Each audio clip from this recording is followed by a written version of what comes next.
Salutations, my name is Summer and this is Cozy Reading with Quaker Cats. My room is full of cats. There's Finchurch.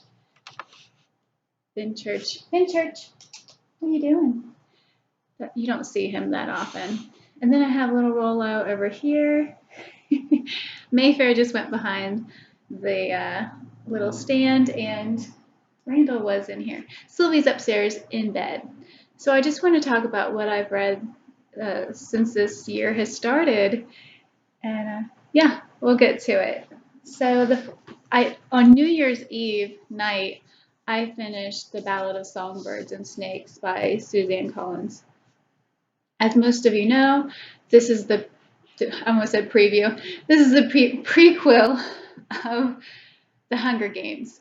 I really enjoyed the Hunger Games. I really liked this also. It was slow,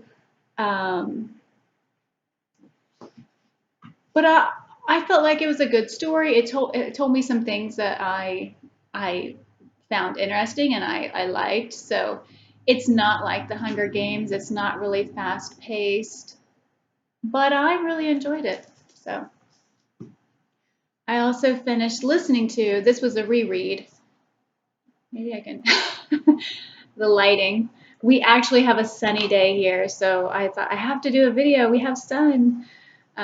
Yeah, I finished listening to the second part of The Way of Kings. I really enjoyed it. I read it last year, and then I listened to it this time through, and I really liked it. Now, I want to say, the first time I read it, I didn't love it. I really enjoyed it. I didn't love it. Most of the time, this way through, I loved it. There's a lot of convenience here. Of course, Caladan, he's the hero character that everything just seems to fall into place for him. And I really like his character, but there's a lot of times when I'm just like, really? Dalinar is my favorite character, if you were wondering. I'd love to know what your favorite character is if you've read The Way of Kings, which so many people have. Shalom was okay, Yasna. I I feel like I'll get to know more about them. Shalon's brother was horrible. I don't even want to talk about him. I really enjoyed Zeph, and I'm curious about Zeph. I'm wondering, is Zeph like a genie, and he really has to do these things because of whoever holds the stone or whatever it is? Are they really in control of him, or is that stone like a religion where he feels like he has to because this is what he's been taught he has to do, but he really has the power inside of himself not to do these things because he has a conscience. I mean, he tries to make it so that like it said, he's blaming when he has to kill people violently. He's blaming on the people. That's a way of dealing with what he's doing. No, with his conscience, knowing that it's wrong. Oh my gosh, he is behind me, hitting me on the butt. I have no idea what his deal is, but he is like, "What are you doing? What are you messing with me for?" He just wants to play, and it's like, give me a minute. Okay. I am looking forward to, this is the first part of Words of Radiance, so I'm hoping to, this next week, hop on into it because I don't want a big space again. That's why I reread it, and I love rereads, love rereading. Okay, I am in a group read of 100 Years of Solitude by Gabriel Garcia Marquez. Fantastic group of people. I will link everybody down below. I'm on page 210, and I'm going to set it aside for a couple of days. we're on Voxer, so we're finally getting caught up with each other and what people are thinking about it. I'm enjoying it. I enjoy magical realism. I enjoy Gabriel Garcia Marquez's writing style. So yeah, that's lots of fun. One of the people that I'm who's in that group read with me is Dani from Spenelli Speaks. Sorry, he's going to jump up here. And she recommended to me A Discovery of Witches by Deborah Harkness. And sorry, I'm going to move this up because he's going to jump up here. Yeah, she recommended this to me. And I just started it last night and I fell asleep before I could even, and I'm going to have to go back now because, these little playaways, when you fall asleep, they just they keep playing. So I'm going to have to go back to the beginning, but I'm really excited about this. So thank you, Dani, for recommending it.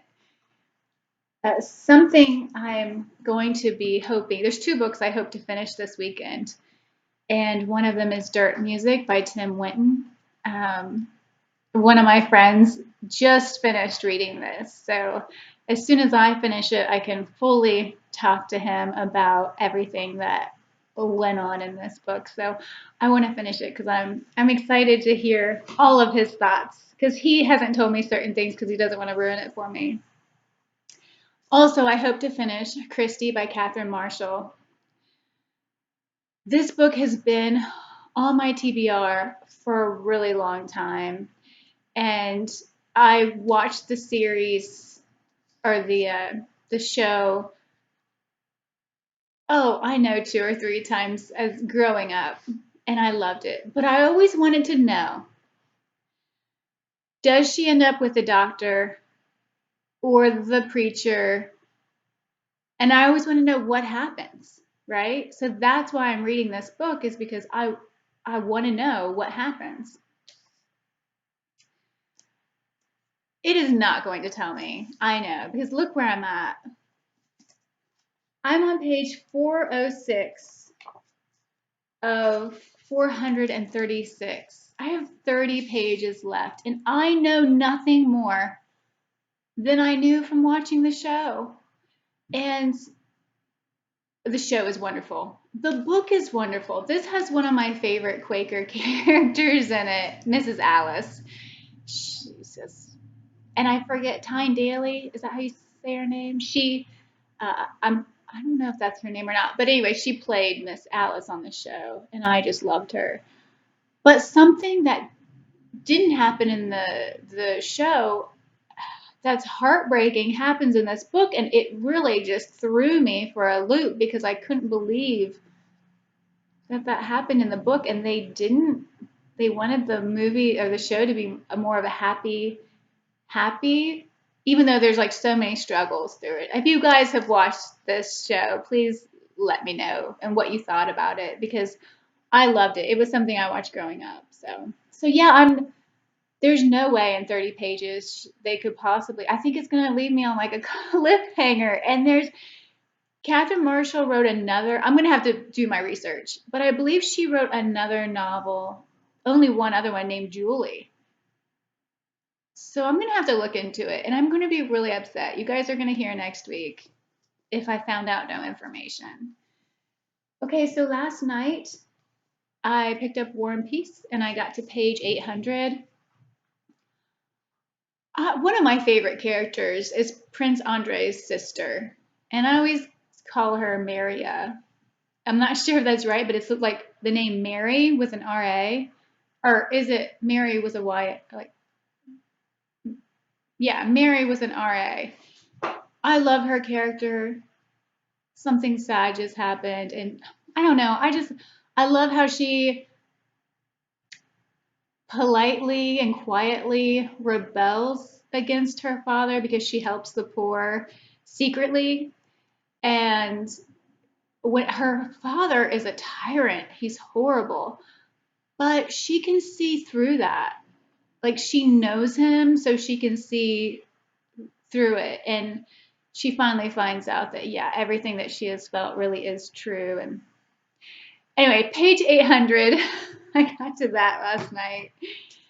Also, from the library yesterday, I got the parallel teachings of Jesus and Buddha, and I'm going to end up buying this book because, well, number one, on the back it says it's only $16.95.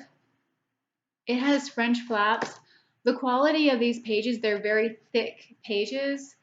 And then, of course, the subject matter inside. Um, I was just glancing through it last night, and it talks about compassion.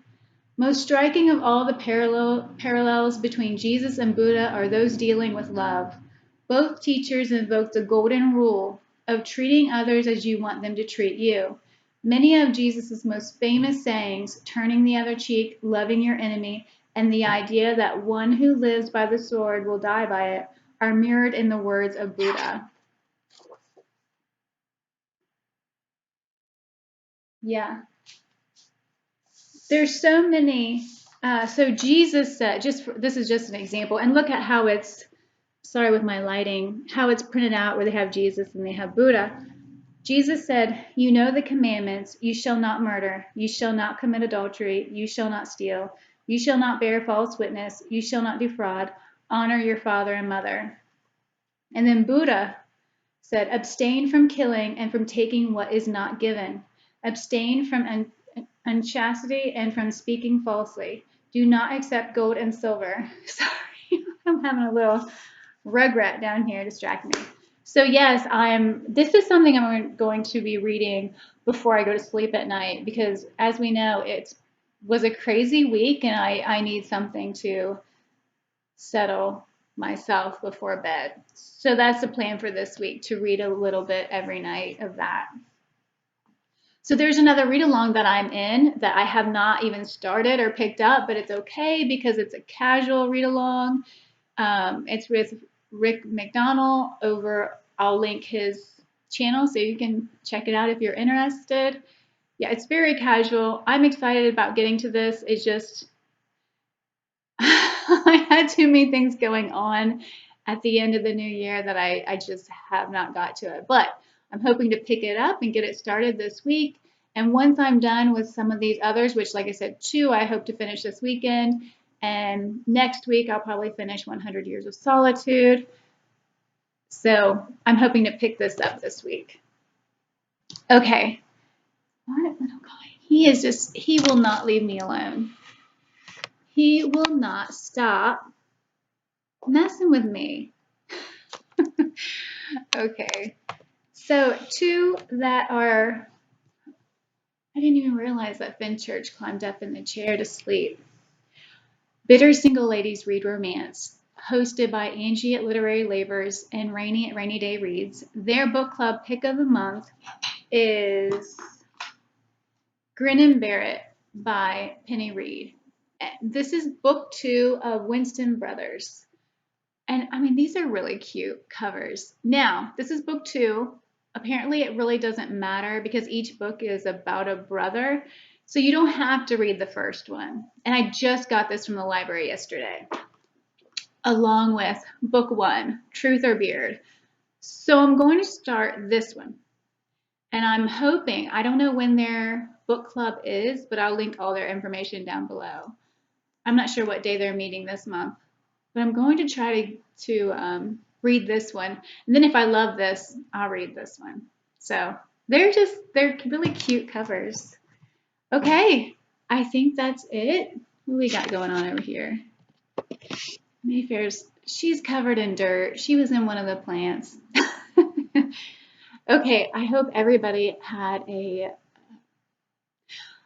know it's hard to say that, I hope you had a nice week, but I hope you and your loved ones are all safe and well, and I hope this next week is much better. Yeah, try to have a great weekend. Thanks so much for watching. Bye.